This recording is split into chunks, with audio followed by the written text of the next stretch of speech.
lui disant: Job, tu ferais aussi bien d'admettre que tu es un pécheur, car Dieu ne permettrait pas que tu sois puni de la sorte si tu n'étais pas un pécheur. Mais Job dit: j'ai fait mes confessions, j'ai présenté l'holocauste à Dieu, et je ne suis pas un pécheur. Il connaissait sa position, et puis les événements suivirent leur cours funeste, essayant de terrasser Job et d'amener Job à renier Dieu et à renier cet holocauste. Dès l'instant où vous intervenez après une confession, cela montre votre faiblesse. Cela montre que vous doutez de Dieu. Si vous demandez quoi que ce soit à Dieu et que vous passez votre temps à en douter, alors vous êtes un douteur, pas un croyant. Job savait où il en était et il s'accrocha fermement à ce fondement-là. Pas étonnant que Pruitt, à l'heure de sa mort, ait dit: sur Christ le roc solide je me tiens.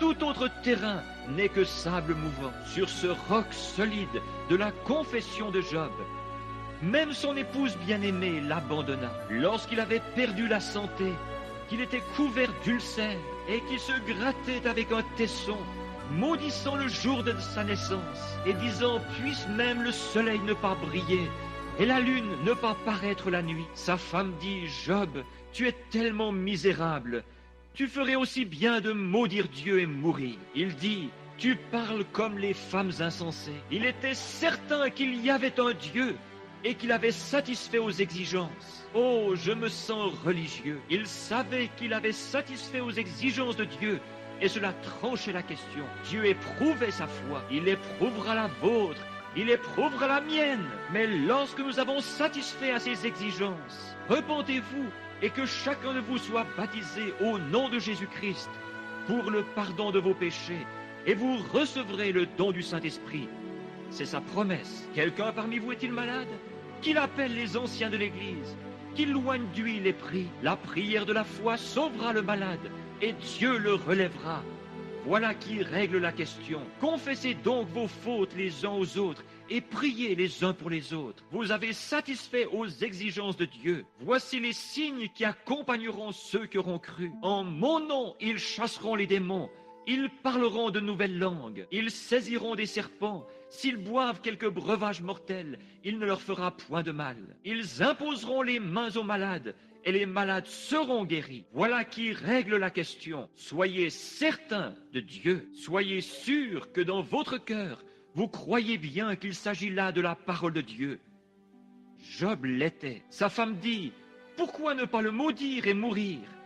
Ton état empire continuellement. Combien Satan aime vous lancer ces mots-là. Mais voyons, tu ne vas pas mieux depuis que tu as été oint d'huile. Tu ne vas pas mieux depuis que ces prédicateurs ont prié pour toi. Ces prédicateurs sont dans l'erreur pour commencer. Cela n'a rien à voir avec le prédicateur. C'est votre foi dans le Dieu vivant qui compte. Ce n'est pas ce que le prédicateur est, c'est ce que Dieu est. Ce n'est pas le prédicateur qui a fait la promesse, c'est Dieu qui a fait la promesse. Ce n'est pas l'affaire du prédicateur, c'est l'affaire de Dieu et de votre foi pour croire qu'il s'agit bien de Dieu. Donc, soyez certains de Dieu, soyez certains qu'il s'agit de Dieu, que c'est la parole de Dieu, et Dieu est dans sa parole. Et Job dit: tu parles comme une femme insensée. Il dit: l'Éternel a donné, et l'Éternel a ôté, que le nom de l'Éternel soit béni. Il était certain que Dieu était là. Et lorsqu'il eut laissé échapper ses mots, le tonnerre se mit à gronder et les éclairs à briller. Dieu entra en scène. Cela déclenche toujours son entrée en scène. Il demeure longtemps silencieux. C'est ce qu'il fait, les yeux fixés sur cette bande d'Américains voués à l'enfer.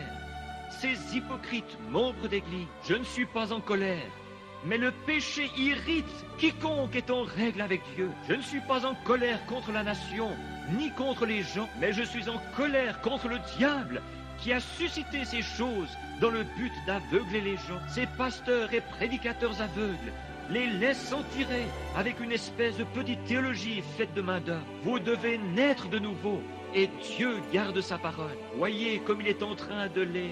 Vous feriez mieux d'être sûr que Dieu s'y trouve, ayant l'apparence de la piété, mais reniant ce qui en fait la force. Cette pauvre petite femme, elle savait qu'il était Dieu, tandis que le contenu de ce pot continuait de descendre, descendre, descendre, descendre. La situation continuait d'empirer, mais Dieu permettait qu'il en soit ainsi combien il aime faire cela. Il aime mettre votre foi à l'épreuve pour voir comment vous l'exploiterez. Il permettra qu'on vous oigne et qu'on prie pour vous et qu'ensuite votre état empire, disant « Vas-y Satan, mets-le à l'épreuve. Je sais qu'il me croit. Que Dieu soit béni à jamais. Oh là là, mets-le à l'épreuve maintenant. Je sais qu'il m'a cru sur parole. Pourrait-il en dire autant de vous? Il l'a dit au sujet de Job. Fais-lui tout ce que tu veux, mais ne prends pas sa fille, car je sais qu'il m'aime. Il a présenté l'Holocauste. Il a rempli les conditions exigées. Il a fait ce que je lui ai dit, et il le croit. Maintenant, fais-lui en voir de toutes les couleurs si tu veux. Il lui a tout enlevé. Dieu, quand il le rétablit, lui donna le double de tout. Assurément qu'il le fera. Il met notre foi à l'épreuve pour voir si nous croyons vraiment qu'il est Dieu.